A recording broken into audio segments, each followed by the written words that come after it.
Nabilatuk district in Karamoja subregion has only 16 primary schools, which are all government-aided under the Universal Primary Education Program. Despite existence of these institutions, primary school enrollment still remains low, majorly due to the mindset of the Karamoja communities towards education. In my district, I must say that the enrollment is still below average because my enrollment stands at only about 25%, and that means that a majority of my younger ones are still languishing in the villages.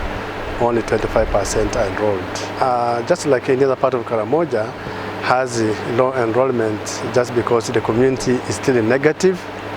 It's not yet positive towards having children at school, and that many of the learners are still being employed or utilized or engaged in domestic chores like looking after cows and other domestic issues. On the other hand, educationists have cited that food availability in the U.P.E schools still remains a challenge and greatly impacts enrollment numbers within the region. We are being helped by World Food Program, and it is helping us to give food to children. Lunch, it is giving us only lunchtime, and yet we are having borders, and we really want children to be in boarding section, and yet the parents are not having the capacity to pay boarding fee.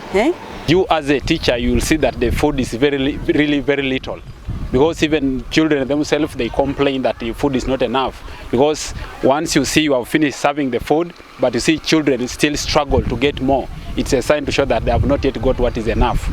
Citing school gardening as one of the practical solutions to solving food inadequacy, Nabilatuk educationists are appealing to the Ministry of Education and Sports to support modern school farming initiatives in order to supplement school feeding, because land is vastly available. The best to do is engaging parents, teachers and school children to embrace the issue of school gardening, to ensure that schools, mostly in Karamoja, establish school gardenings that are either within the school setting or outside the school premises.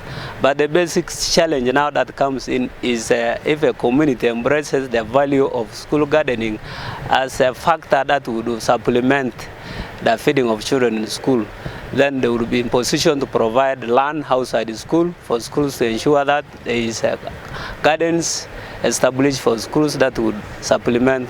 U.P.E schools in Uganda all receive an annual capitation grant of 10,000 Ugandan shillings per pupil enrolled to cater for school learning materials and other administration needs, a sum which leaves the school struggling to run throughout the year.